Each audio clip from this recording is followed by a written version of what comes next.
أعوذ بالله من الشيطان الرجيم. بسم الله الرحمن الرحيم. الحمد لله رب العالمين والعاقبة للمتقين والصلاة والسلام على سيد المرسلين. أما بعد، فقد قال الله تعالى في القرآن الكريم: أعوذ بالله من الشيطان الرجيم. بسم الله الرحمن الرحيم. إن الله اصطفى آدم ونوحا وآل إبراهيم وآل عمران على العالمين ذرية بعضها من بعض والله سميع عليم. إذ قالت امرأة عمران رب إني نذرت لك ما في بطني محررا فتقبل مني إنك أنت السميع العليم. فلما وضعتها قالت رب إني وضعتها أنثى والله أعلم بما وضعت وليس الذكر كالأنثى وإني سميتها مريم وإني أعيذها بك وذريتها من الشيطان الرجيم.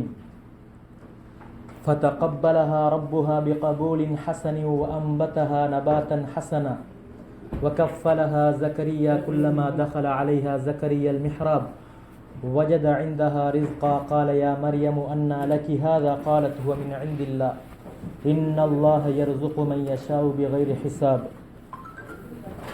அல்லாஹ்வின் உதவியினால் நாங்கள் அடிக்கடி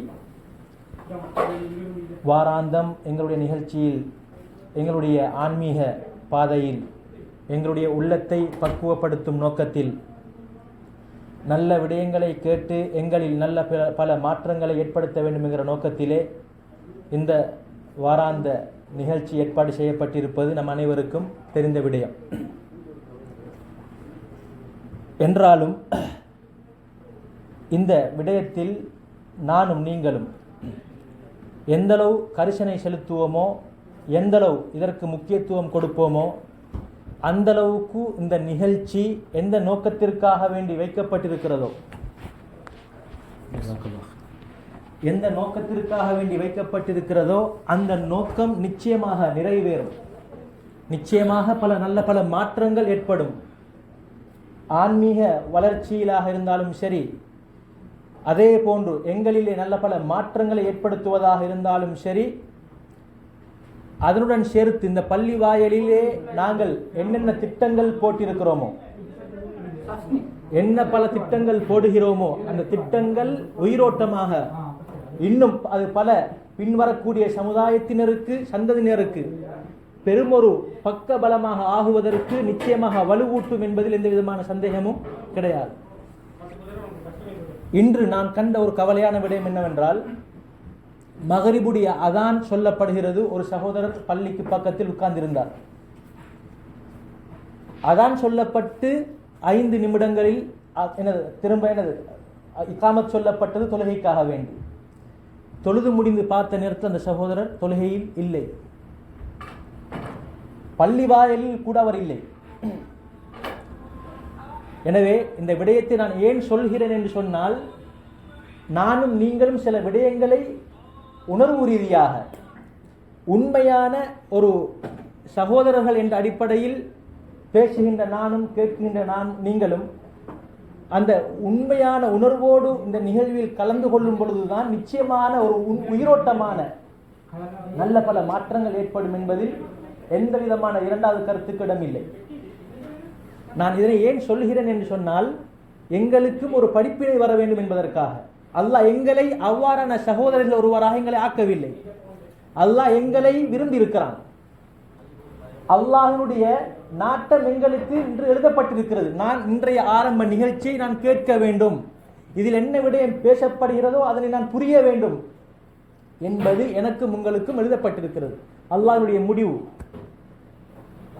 அதுதான். சொல்வார்கள், ஒரு மனிதனுக்கு அல்லாஹ் எழுதியது கிடைக்க மாட்டாது என்றிருந்தால் 2 உதடுகளுக்கு மத்தியில் பல்லுக்கு இடையில் தான் மாட்டிக்கொண்டாலும் அது உட்செல்ல மாட்டாது. அந்த மனிதன் அதனை கிண்டி தூக்கி எறிந்து விடுவான். அது அவனுக்கு எழுதப்படவில்லை. நாங்கள் பார்க்கிறோம், எத்தனை இறைச்சி துண்டுகளை, எத்தனை பருக்கைகளை நாங்கள் வீசி இருக்கிறோம், துப்பி இருக்கிறோம். ஏன்? அது அல்லாஹ் அதனை சாப்பிடுவதற்கு எழுதியிருக்கிறான், ஆனால் வயிற்றுக்குள் செல்வதற்கு அதனை உணவாக அல்லாஹ் எழுதவில்லை. ஆனால் 2 மலைகளுக்கு இடையில் எங்கேயோ ஒரு இடத்தில் நான் போகாத இடத்தில் விளைந்த அல்லது வளர்கின்ற ஒரு உணவுப் பொருள் எனக்கு அது என்னவாகிறது, உணவாக இருக்கிறது. அது எப்படியோ வந்து சேருகிறது. நினைத்து கூட நான் பார்த்திருக்க மாட்டேன். எனவே இதில் நான் புரிய வேண்டும் என்னவென்றால், பள்ளி வாசலுக்குள் தான் நான் இருந்தாலும், பள்ளி வாசலுக்கு பக்கத்தில் தான் நான் வந்து சென்றாலும், அல்லாஹுவினுடைய நாட்டம், அல்லாஹுவினுடைய மஹப்பத், விருப்பம் என் மீது இல்லை என்றால், அல்லாஹ்வின் விருப்பம் என் மீது இல்லை என்றால் என்னால் ஒரு துளி கூட நன்மை செய்ய முடியாது.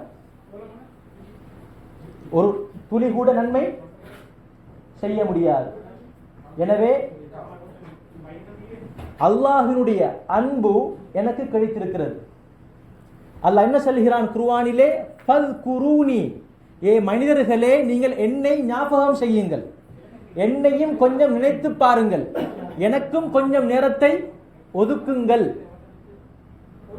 எனக்கும் கொஞ்சம் நேரத்தை ஒதுக்குங்கள். அல்குருக்கும், நானும் உங்களை நினைத்து பார்ப்பேன். நான் உங்களுக்கு, நீங்கள் கேட்கின்ற, நீங்கள் விரும்புகின்ற விடயத்தை நான் உங்களுக்கு செய்து தருவேன். அல்லாஹ் இன்னொரு இடத்தில் சொல்கிறான், வலா தகூனு கல்லதீன நஸுல்லாஹ, அல்லாஹ்வை மறந்தவர்களை ஒருவனாக நீ ஆகிவிடாதே. அல்லாஹ்வை மறந்த ஒருவனாக நீங்கள் ஆகிவிட வேண்டாம். ஃபஅன்சாஹும் அன்ஃபுஸஹும், அதன் விளைவாக அல்லாஹ் என்ன செய்கிறான், உங்களையே அல்லாஹ் மறக்கடிக்க செய்கிறான். நான் எங்கு செல்கிறேன், நான் எந்த இடத்தில் இந்த ஆன்மீக பாதையில் பயணிக்கிறேன். எங்களுக்கு இரண்டு விதமான வாழ்க்கை இருக்கிறது. உலக வாழ்க்கையும் இருக்கிறது, மறுமை நோக்கிய பயணமும் இருக்கிறது. இரண்டு வாழ்க்கை, அத்துன்யா அல் ஆஹிரா, உலக வாழ்க்கை மறுமை வாழ்க்கை என்று இரண்டு வாழ்க்கை இருக்கிறது. ஒவ்வொரு மனிதனும் உலக வாழ்க்கையில் நான் எந்த ஸ்டேஜில் இருக்கிறேன் என்று எங்கள் அனைவருக்கும் தெரியும். அதனை மேம்படுத்திக் கொள்வதற்காக வேண்டித்தான் நாங்கள் அனைவரும் கொரியாவுக்கு வந்திருக்கிறோம். அதில் நல்ல முறையில் பயணித்துக் கொண்டிருக்கிறோம். அல்லாஹ் அதனுடைய பரிபூர்ணமான என்ன நோக்கத்திற்காக நாங்கள் வந்தோமோ அதனை பரிபூர்ணமான முறைக்கு அடைவதற்கு நம் அனைவருக்கும் அதை தௌஃபீக் செய்வானாக. இன்னொரு வாழ்க்கை இருக்கிறது, மறுமை வாழ்க்கை. அதுவும் ஒரு பிரயாணம். அந்த வாழ்க்கைக்கும் நான் எங்கு செய்ய வேண்டும், தயாரிப்பு செய்ய வேண்டும். இந்த உலக வாழ்க்கையிலே தான் நான் தயாரிப்பு செய்ய வேண்டும். இந்த உலக வாழ்க்கையில் தான் அந்த மறுமை வாழ்வுக்கும் நான் என்ன செய்ய வேண்டும், தயாரிப்பு செய்ய வேண்டும். எனவே அந்த சகோதரர் போன்று நாங்களும் ஆகிவிடக் கூடாது.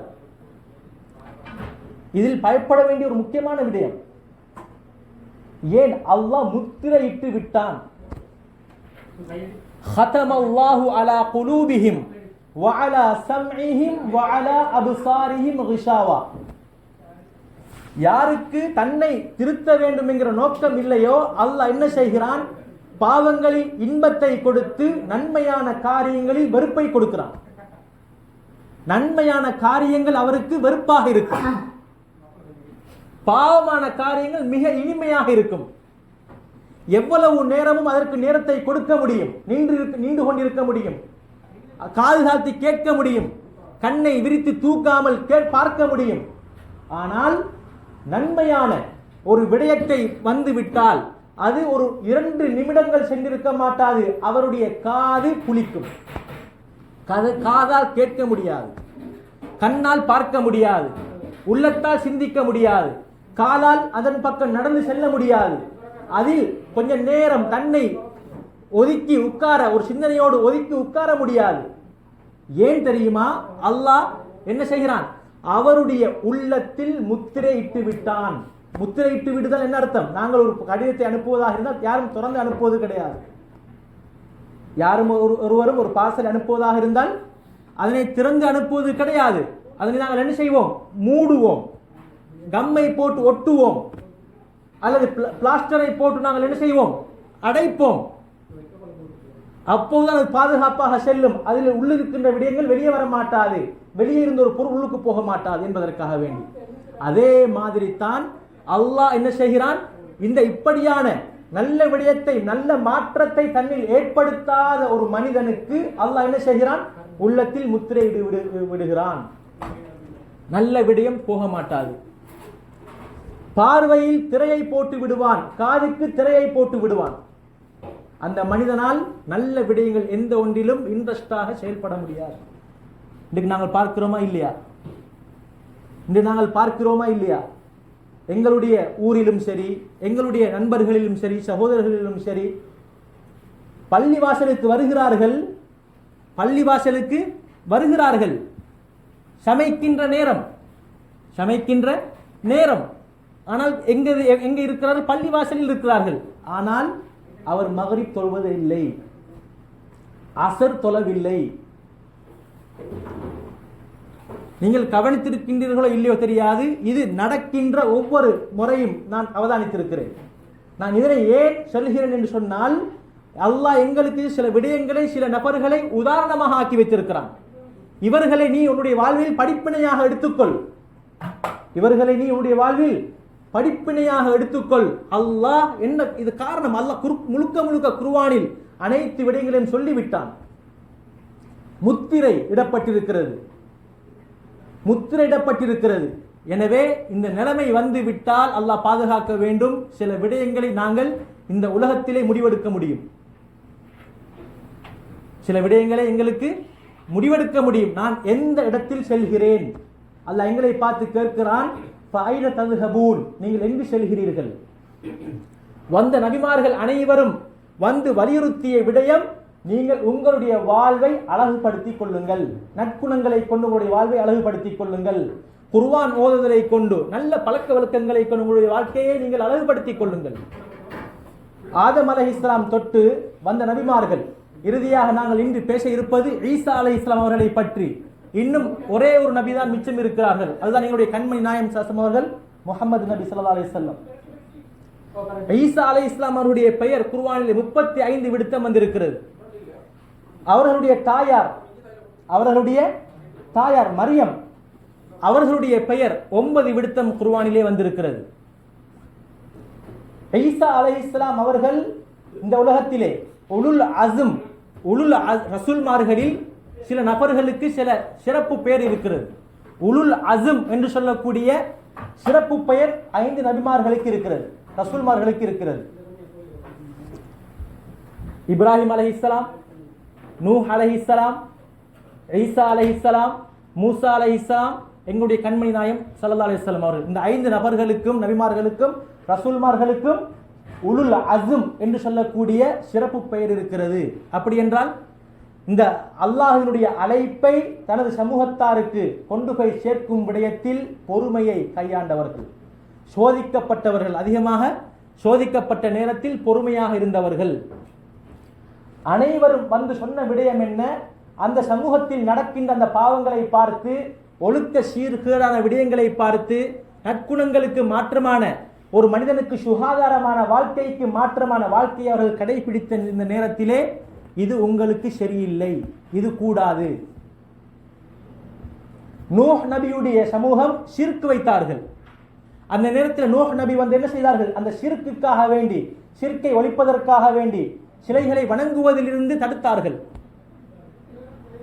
அதே போன்று மூசா அலைஹிஸ்ஸலாம் அவர்கள் வந்த நேரத்திலே மனிதர்கள் வணங்குகின்ற அந்த நேரம், அதிலிருந்து அவர்களை தடுத்தார்கள். மோசமான சிலைகளை வணங்குவதிலிருந்து தடுத்தார்கள். அதே போன்று கண்ணியத்துக்குரிய மேலானவர்களே, ஷுஐப் அலைஹிஸ்ஸலாம் அவர்களுடைய சமூகம் வியாபாரத்திலே மோசடி செய்யக்கூடியவர்களாக இருந்தார்கள், அதனை அவர்கள் தடுத்தார்கள். லூத் அலைஹிஸ்ஸலாமுடைய கூட்டம் ஓரின சேர்க்கை, அந்த அப்படிப்பட்ட பாவத்தில் ஈடுபட்டிருந்தார்கள். அதிலிருந்து இது சுகாதாரமற்றது, ஒழுக்கமற்றது, இது முறைகேடானது என்று தடுத்தார்கள். இவ்வாறு ஒழுக்கம் சம்பந்தப்பட்ட, நற்குணம் சம்பந்தப்பட்ட, வியாபாரம் சம்பந்தப்பட்ட, அல்லாஹ் அல்லது அகீதா, ஏக இறைவன் என்ற அந்த தௌஹீத் என்ற அந்த கொள்கைக்கு மாற்றமான விடயங்கள், இது எல்லாத்து விடயங்களுக்கு மாற்றமான விடயங்கள் நடக்கின்ற நேரத்திலே அதனை தடுப்பதற்காக வந்திருந்தார்கள். அந்த அடிப்படையிலே ஈசா அலைஹிஸ்ஸலாம் அவர்களுக்கு முன்னால் ஒரு மனிதன் சிறந்த ஒரு மனிதனாக ஆக வேண்டும் என்றால், ஒரு மனிதன் சிறந்த மனிதனாக ஆக வேண்டும் என்றால் அவனுடைய குடும்ப பின்னணி மிக முக்கியமாக இருக்கிறது. நாங்கள் ஒவ்வொருத்தரும் நினைக்கிறோம் நான் சொர்க்கம் போக வேண்டும், உண்மைதான்.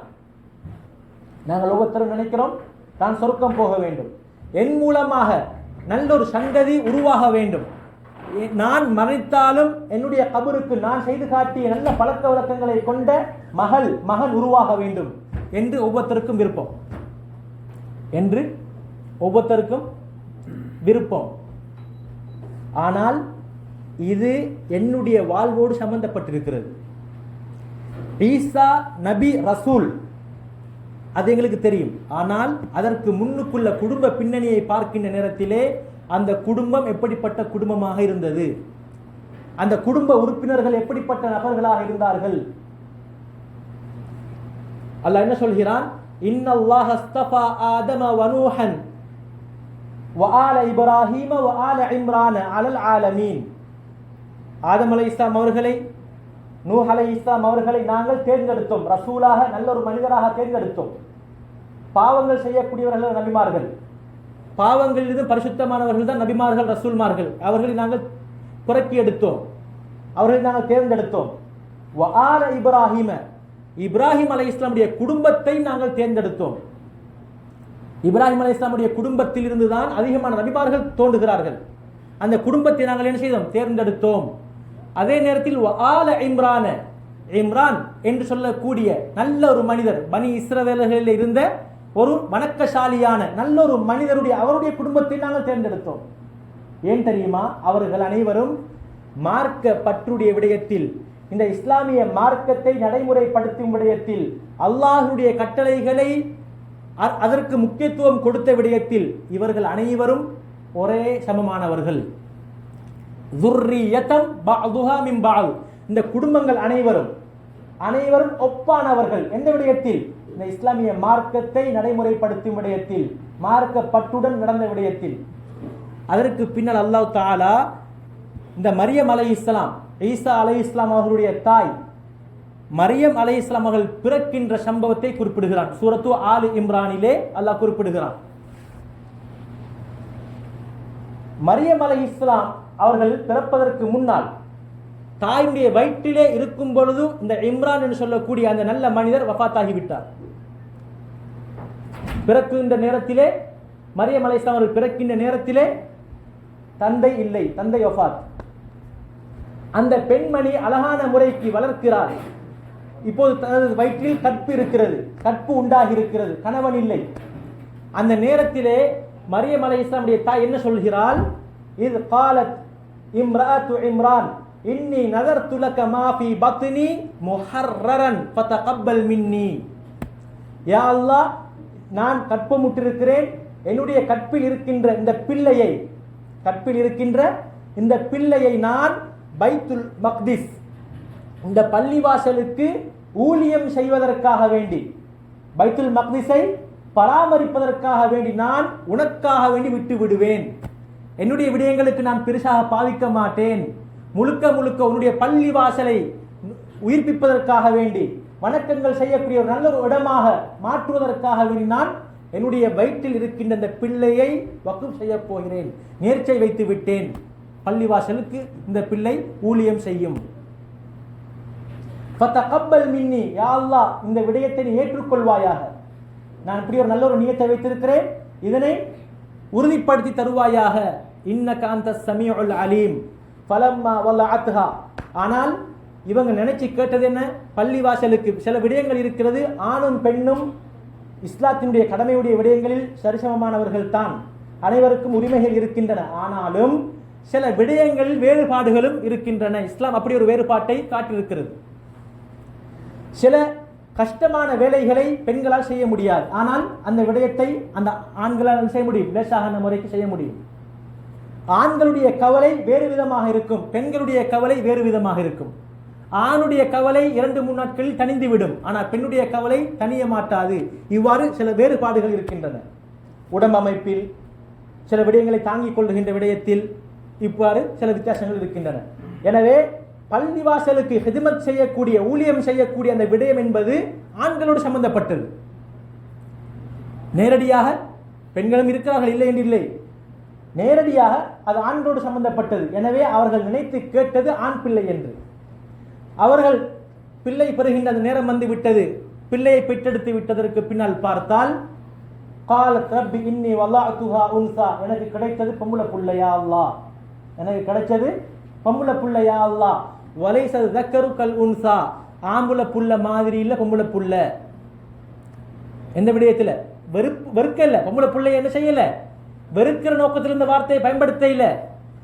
இந்த பள்ளிவாசலுக்கு பைத்துல் மக்திஸுக்கு ஊழியம் செய்வதற்கு இந்த விடயத்தில் ஆண்கள் தான் பலசாலிகள். எனவே நான் பெற்றெடுத்தது பொம்பளை புள்ள, இது இந்த பொம்பளை புள்ள ஆம்பளை புள்ள மாதிரி இல்ல என்கிற தோரணையில் தான் சொன்னார்களே தவிர பொம்பளை பிள்ளை வெறுத்தல்ல.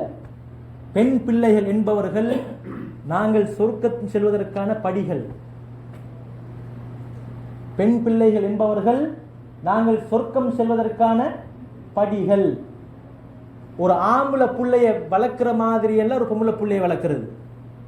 அதனாலதான் ஸல்லல்லாஹு அலைஹி வஸல்லம் அவர்கள் சொன்னார்கள், யாருக்கு 3 பொம்பளை பிள்ளைகள் இருந்து அவர்களை அழகான முறைக்கு வளர்த்தெடுத்து ஒழுக்கம் கற்பித்து அழகான மார்க்க அறிவை உலக அறிவை கொடுத்து அழகான முறைக்கு இன்னொரு மனிதனுடைய சாலிஹான மனிதனுடைய கையில் கரம் பிடித்து திருமணம் முடித்து கொடுக்கிறாரோ அவரும் நானும் சொர்க்கத்தில் இவ்வாறு இருப்போம் என்று சொன்னார்கள் ஸல்லல்லாஹு அலைஹி வஸல்லம். அந்த நேரத்தில் ஒரு சஹாபி கேட்டார், எனக்கு 3 பொம்பளை பிள்ளை இல்லை யா ரசூலல்லாஹ், எனக்கு இருக்கிறது 2 பொம்பளை பிள்ளை, எனக்கும் இந்த பாக்கியம் கிடைக்குமா? சொன்னார்கள் ஸல்லல்லாஹு அலைஹி வஸல்லம், ஆம் கிடைக்கும். அதற்கு பின்னால் ஆயிஷா நாயகியுடைய அந்த காலத்திலே நபி ஸல்லல்லாஹு அலைஹி வஸல்லம் வஃபாத்தாகி விட்டார்கள்.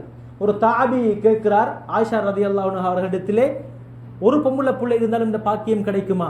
சொன்னார்கள், ஆம். நபி அவர்கள் அந்த கேள்வியை ஒரு சஹாபி கேட்டிருந்தால் அவருக்கும் இந்த பதிலை நபி ஸல்லல்லாஹு அலைஹி வஸல்லம் செய்திருப்பார்கள், சொல்லி இருப்பார்கள் என்று சொன்னார்கள் ஸல்லல்லாஹு அலைஹி வஸல்லம். எனவே இது ஒரு பெரிய ஒரு பாக்கியம். பெண் பிள்ளைகளை நேசிக்க வேண்டும். பொதுவாக பெண் பிள்ளைகள் இருக்கக்கூடிய பெற்றோர்களுக்கு தெரியும் பெண் பிள்ளைகளுடைய பாசம் எவ்வாறு எந்த அளவுக்கு ஆழமானது. எங்களுக்கு தெரியும், நாங்கள் சில ஊர்களிலே சில சம்பவங்களையும் பார்த்திருப்போம். ஒரு ஆண் பிள்ளை தன்னுடைய தந்தை தாயுடைய கழிவை சுத்தம் செய்வதற்கு கொஞ்சம் கூச்சப்படுவார், சில நேரம் அருவருப்படுவார். ஆனால் பெண் பிள்ளை என்பவள் அவ்வாறு அருவருப்பப்பட மாட்டாள். ஆண் பிள்ளை தனது தந்தை படுக்கையில் இருக்கிறார், நோயாளியாக, தந்தை மலம் கழித்திருக்கிறார், ஒரு ஆண் பிள்ளை கூட பைத்தனை செய்யவில்லை, அந்த சாரத்தை எடுத்து சுத்தம் செய்யவில்லை. ஆனால் ஒரு பெண் பிள்ளை கண்கூடாக கண்ட காட்சி, ஒரு பெண் பிள்ளை அந்த தந்தையுடைய சாரத்தை அப்படியே எடுத்து அந்த மலத்தையும் நீக்கி சுத்தப்படுத்தி அழகான முறைக்கு வைக்கிறாள். தன்னுடைய தாயுடைய காலிலே சீனி வருத்தம் வந்து பெரியோர் புண், அந்த புண்ணில் சலம்படுகிறது, அதனை ஆண் பிள்ளை சுத்தப்படுத்தவில்லை. ஆனால் ஒரு பெண் பிள்ளை என்ன செய்கிறார்? அதனை சுத்தப்படுத்துகிறார். இவ்வாறு இருக்கிறது, கண்கூடாக நடந்திருக்கிறது. எனவே அப்படிப்பட்ட பாக்கியம் அனைவருக்கும் அல்லாஹ் கொடுத்தருள்வானாக. யாருக்கெல்லாம் பிள்ளை பாக்கியங்கள் இல்லையோ அல்லாஹ் அவர்களுக்கும் நல்ல குழந்தை பாக்கியத்தை கொடுப்பானாக. அதற்கு பின்னால் என்ன செய்கிறார்கள்? பிள்ளை பிறந்திருக்கிறது, வைன்னி சம்மைத்துஹா மரியம், நான் இந்த பிள்ளைக்கு நான் மரியம் என்ற பெயரை வைக்கிறேன். மரியம் என்றால் என்ன அர்த்தம்? அவர்களுடைய ஆரம்ப நோக்கமே என்ன? வயிற்றில் இருக்கும் போதே பைத்துல் மக்திஸுக்கு இந்த பிள்ளை ஊழியம் செய்ய வேண்டும். பெயரை வைக்கிறார்கள் மரியம் என்று. மரியம் என்றால் அர்த்தம் இறைவனுக்கு ஊழியம் செய்யக்கூடியவன் அர்த்தம். இறைவனுக்கு ஊழியம் செய்யக்கூடியவன் அர்த்தம். பிள்ளை பிறந்த உடனே பெயர் வைக்கவும் முடியும். பிள்ளை பிறந்த உடனே, நாங்கள் ஏற்கனவே பிள்ளை பிறப்பதற்கு முன்னால் ஒரு பெயரை சாய்ஸ் பண்ணி வைத்து பிள்ளை பிறந்த உடனே எங்களுக்கு என்ன செய்ய முடியும்? பெயரை வைக்கவும் முடியும். இந்த இடத்திலே நடந்ததை போல நபி ஸல்லல்லாஹு அலைஹி வஸல்லம் ஹதீஸிலே வழிகாட்டினார்கள், ஒரு பிள்ளை பிறந்தால் 7வது நாளிலே பெயர் வைப்பதும் சுன்னத். எனவே இந்த 2 விதமான முறையிலும் எங்களுக்கு என்ன செய்ய முடியும்? ஒரு பிள்ளைக்கு பெயர் வைக்க முடியும். அதே போன்று ஒரு பிள்ளையுடைய பெயர், நாங்கள் வைக்கின்ற அந்த பெயர் நல்ல அர்த்தமுள்ள பெயராக இருக்க வேண்டும். ஏனென்றால் அந்த பெயரினுடைய அர்த்தம் அந்த பிள்ளையில் பிரதிபலிக்கும். எனவே லேட்டஸ்டான பெயர்களை சிலர் இன்றைய காலகட்டத்திலே லேட்டஸ்டான பெயர்களை தேடுவது உண்டு. ஆனால் அழகான பெயரை தேடுவது முக்கியம், அது ஒன்று இருக்கிறது. ஆனாலும் கருத்தில்லாத புதிய பெயர் என்று என்ன செய்யக்கூடாது? புதிய பெயர் தானே என்று லேட்டஸ்டுக்காக வேண்டி அர்த்தம் இல்லாத ஒரு பெயரை வைத்துவிடக் கூடாது. ஏனென்றால் அபூ ஹுரைரா ரலியல்லாஹு அன்ஹு அவர்களுடைய தந்தை அப்பா அவர்களுடைய பெயர் ஹசன். ஹசன் என்றால் ஒரம் ஹார்ட். நபிசாசம் அவர்கள் சொன்னார்கள், உங்களுடைய பெயரை நீங்கள் மாற்றிக்கொள்ளுங்கள். ஏனென்றால் நபிசாசம் அவர்கள் பல சஹாபாக்கள் இஸ்லாத்தை ஏற்றதற்கு பின்னால் அதிகமான சஹாபாக்களுடைய பெயரை மாற்றினார்கள், அதிகமான பெயர்களை மாற்றினார்கள். அர்த்தம் சரியில்லை. அப்படியான ஒருத்தர் தான் அந்த அபூ ஹுரைரா அவருடைய அப்பா ஹசன். அவருடைய பெயர் ஹசன். அப்போது சொன்னார்கள் ஸல்லல்லாஹு அலைஹி வஸல்லம், இந்த பெயரை மாற்றுங்கள், உங்களுடைய பெயரை சஹல் போன்று இலகுவானவர் அப்படின்னு வைத்துக் கொள்ளுங்கள், சாஃப்டானவர் என்று வைத்துக் கொள்ளுங்கள். சொன்னார், இல்லை, நான் மாற்ற மாட்டேன், இது என்னுடைய வாப்பா எனக்கு வைத்த பெயர், நான் மாற்ற மாட்டேன் என்று அவர் மாத்தல்ல. அபூ ஹுரைரா சொல்றாங்க, இந்த கடினமான தன்மை எங்களோட குடும்பத்தில் கொஞ்சம் இருந்து கொண்டே இருந்தது. ஏன்? அந்த பெயருடைய தாக்கம், அந்த பேருடைய கருத்தினுடைய தாக்கம் ஏற்படும். எனவே இப்படிப்பட்ட கருத்தில்லாத அல்லது மோசமான கருத்துள்ள பெயர்களை வைக்கக்கூடாது. அப்படி யாருக்காவது பெயர் இருக்குமா இருந்தால் சில நேரம் அதனை மாற்றுவது சட்ட ரீதியாக சில நேரம் பல முயற்சிகள் எடுக்க வேண்டி வரும். அந்த ஐடென்டிட்டியில் இருக்கக்கூடிய பெயரை அப்படியே வைத்துக் கொள்வோம், பிரச்சனை இல்லை. ஆனால் என்னுடைய பெயருக்கு கருத்து இல்லை அல்லது மோசமான கருத்து இருந்தால் என்னுடைய பெயரை நான் என்னுடைய குடும்ப வட்டத்திற்குள், நண்பர்களுடைய வட்டத்திற்குள் நான் என்ன செய்ய வேண்டும்? மாற்றி வைத்துக் கொள்ள வேண்டும், மாற்றி வைத்துக் கொள்ள வேண்டும். இவ்வாறான முயற்சி நாங்கள் செய்து கொள்ள வேண்டும். அதே நேரத்தில் அந்த நேரத்திலே மரியம் அலைஹிஸ்ஸலாமுடைய தாய், இன்னி உஈதுஹா பிக வ ذُرِّيَّتَهَا மின ஷைத்தானிர் ரஜீம், முக்கியமான ஒரு துஆ. நாங்க வெறுமனே என்னுடைய ஆம்பளை பிள்ளை இப்ப இருக்கிற ஜெனரேஷனை மட்டும் நான் செய்யப்படாது, பார்க்க போறாது. என்னுடைய பிள்ளைகளுடைய பிள்ளை சந்ததியினரை நாங்கள் கவனித்துக் கொள்ள வேண்டும். ஏனென்றால் நான் இப்போது வளர்க்கின்ற இந்த ஆம்பளை பிள்ளையோ பொம்பளை பிள்ளையோ அழகான முறைக்கு வளர்த்து விட்டால் அவர்களின் மூலமாக வருகின்ற சந்ததியின் மூலமாகவும் என்னுடைய கபருக்கு நன்மைகள் வந்து சேரும். என்ன துஆ கேட்டார்கள்?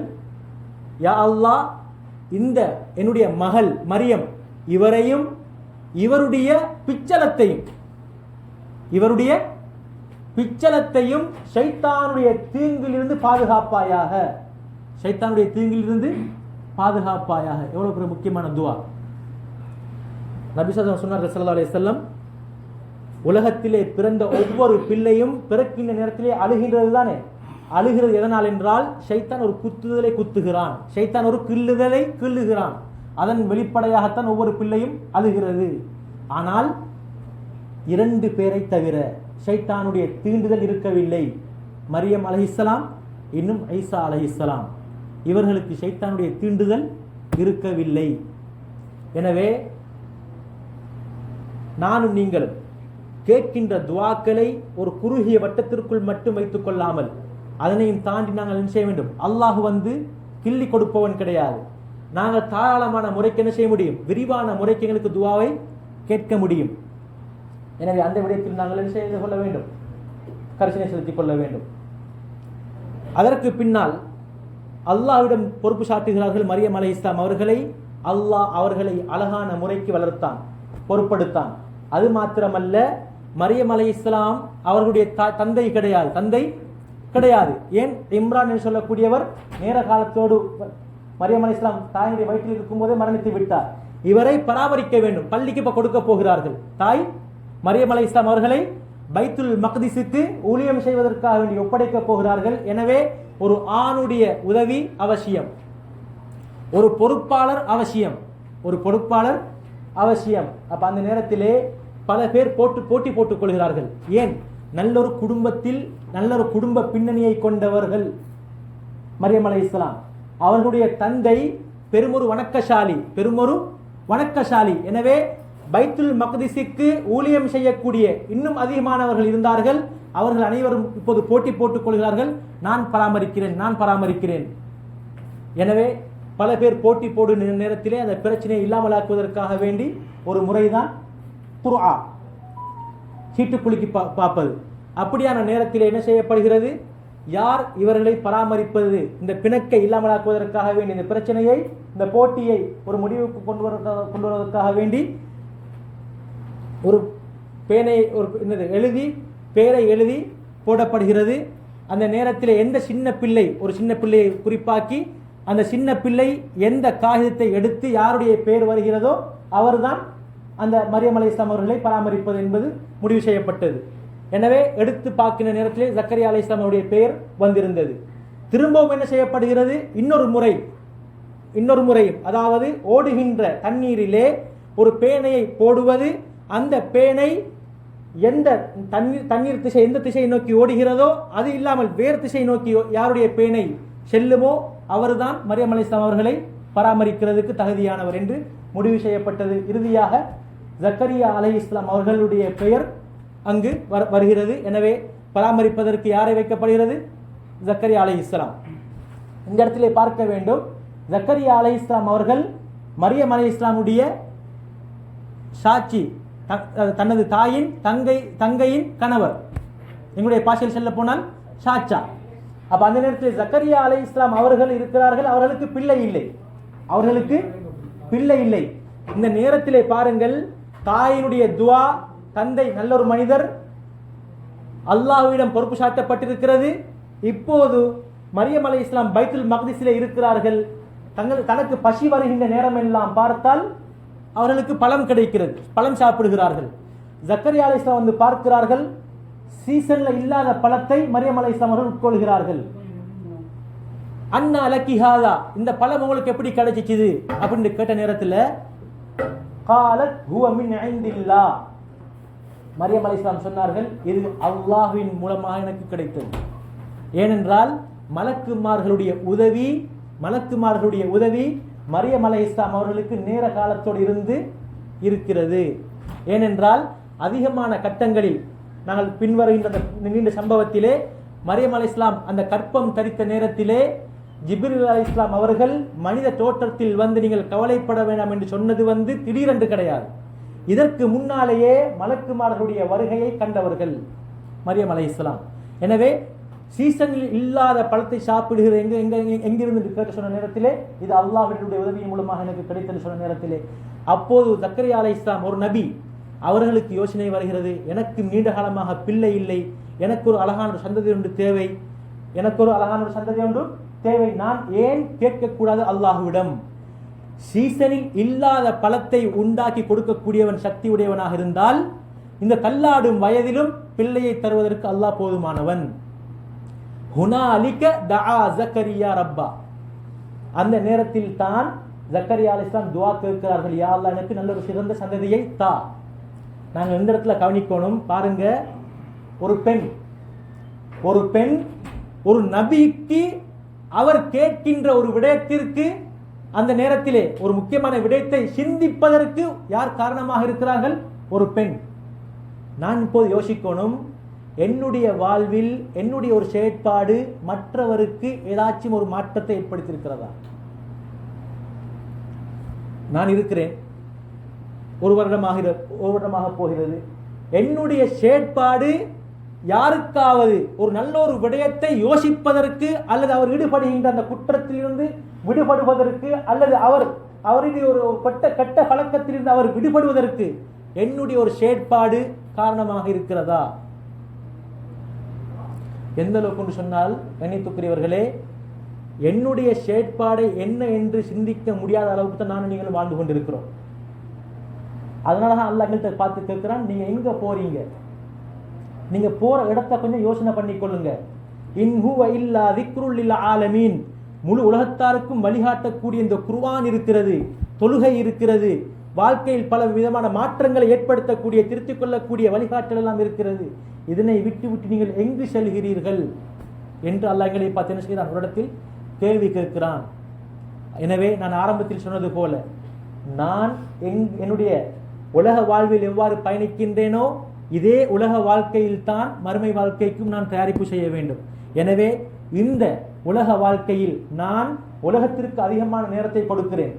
இரவு என்று பாராமல், பகல் என்று பாராமல், வெயில் என்று பாராமல், சூடென்று பாராமல், குளிரென்று பாராமல் நேரத்தை கொடுக்கிறேன். அல்லாஹுக்கு நான் என்னுடைய 24 மணித்தியாலத்தில் எவ்வளவு நேரம் கொடுக்கிறேன்? குர்ஆனை ஓதுவதற்கு நான் எவ்வளவு நேரம் கொடுக்கிறேன்? என்னுடைய பெற்றோருடைய விடயத்தில் அவர்களுடைய சோசைகளை கேட்பதற்கு எவ்வளவு நேரத்தை கொடுக்கிறேன்? என்னுடைய மனைவியோடு கொஞ்சி பேசுவதற்கு நான் எவ்வளவு நேரத்தை கொடுக்கிறேன்? ஒரு நண்பர் வந்துவிட்டால் 2 மணித்தியாலம் நான் என்னது தொய்வின்றி கலைக்கிறேன். எந்த விதமான டிஸ்டர்பும் வருதில்லை. என்னுடைய முக்கியமான வேலையையும் வைத்துவிட்டு நான் வந்து கதைக்கிறேன். என்னுடைய தந்தையோடு தாயோடு அவர்களுடைய சுகத்தை கதைத்தது யார்? கதைத்தாலும் எத்தனை நிமிடம்? 2 நிமிஷம். என்ன செய்தி சோமா, என்ன சாப்பிட்டீங்க? ரைட், நான் இன்றைக்கு என்ன சாப்பாடு முடிஞ்சு. என் மூலமாக நீங்க எப்படி இருக்கிறீங்க? நான் செய்கின்ற என்னுடைய செயற்பாடின் மூலமாக நீங்கள் பொருந்திருக்கிறீங்களா? நான் உங்களுக்கு என்ன சரி செய்யணுமா? உங்களுக்கு என்ன தேவைப்பாடு இருக்குது? இன்றைக்கு உங்களோட கால் வருத்தம் எப்படி? இப்படி என்னது கொஞ்சம் டைம் எடுத்து கதைக்கணும். கொஞ்சம் அது பிள்ளைகளோட பேசணும். அப்பொழுதுதான் எனக்கு குடும்ப யோசனை வரும். குடும்ப யோசனையோடு வரும். எனக்கு ஒரு குடும்பம் இருக்கிறது, அவர்களை நான் என்ன செய்ய வேண்டும்? பராமரிக்க வேண்டும், அவர்களோடு சேர்ந்து வாழ வேண்டும். நான் ஒரு நோக்கத்திற்காக வேண்டி வந்தேன், அந்த நோக்கத்தை முடித்துவிட்டு செல்ல வேண்டும் என்றெல்லாம் யோசனை வரும். எனவே நாங்கள் ஒவ்வொருவரும் இது போன்ற விடயத்தில் கட்டாயம் கவனம் எடுத்துக் கொள்ள வேண்டும். அல்லாஹ் அவனை ஞாபகம் செய்ய சொல்கிறான். எனவே நாங்கள் ஞாபகம் செய்தால் அல்லாஹும் எங்களை ஞாபகம் செய்வான். நாங்கள் அல்லாஹுவை மறந்து அல்லாஹ்வுடைய கட்டளைகளை மறந்து வாழ்வோமாக இருந்தால் நான் யார் என்பதை அல்லாஹ் மறக்க செய்து விடுவான். ஒரு உதாரணம் இருக்கிறது. ஒரு மடையன், சரியான மடையன், எந்த அளவுக்கு என்று சொன்னால் நான் யார் என்றே அடையாளம் தெரிந்து கொள்ள முடியாத ஒரு மடையன். அவன் எவ்வாறு தன்னை அடையாளப்படுத்திக் கொள்வான் என்றால் அவனிடம் ஒரு மாலை இருக்குமா, அந்த மாலை தன்னிடம் இருக்குமாக இருந்தால் ரைட் இது நான் தான் அப்படின்னு தன்னை வழங்கப்படுத்திக் கொள்வான். ஒரு நாள் தூங்கிவிட்டான். தூங்கி எழுந்தி பார்த்த நேரத்தில் தன்னுடைய சகோதரன் அந்த மாலையை கண் வைத்து தங்க மாலை களவெடுத்து அவனுடைய கழுத்தில் போட்டு விட்டான். அப்போது எழும்பி கேட்டான், பார்த்து சொன்னான், அந்த அன நீதான் நான், மண் அன நான் யார்? அவனுக்கு நான் யார் என்றே மறந்து வைத்து. உண்மையிலே நான் இதனை ஏன் சொல்லுகிறேன் என்றால் சில பேருடைய வாழ்க்கை இவ்வாறு தான் இருக்கிறது. எனவே இந்த விடயத்திலிருந்து நானும் நீங்களும் விடுபடுவதாக இருந்தால் அல்லாஹுடைய திக்ர் என்று சொல்லக்கூடிய தொழுகை, குர்ஆன், காலை மாலையில் அல்லாஹ் எனக்கு தந்திருக்கிற நியமத்துக்களை நான் கட்டாயம் சிந்தனை செய்து வாழ்வோமாக இருந்தால் அல்லாஹுடைய திக்ர் என்ற அந்த வார்த்தைக்குள் நான் உள்ளடங்கி விடுகிறேன். அல்லாஹ் என்னை மறக்க மாட்டான். அல்லாஹுடைய உதவி நிச்சயமாக எனக்கு எல்லா நேரத்திலும் கட்டத்திலும் வந்து சேரும் என்கிற இந்த விடயத்தை சொல்லி முடித்துக் கொள்கிறேன்.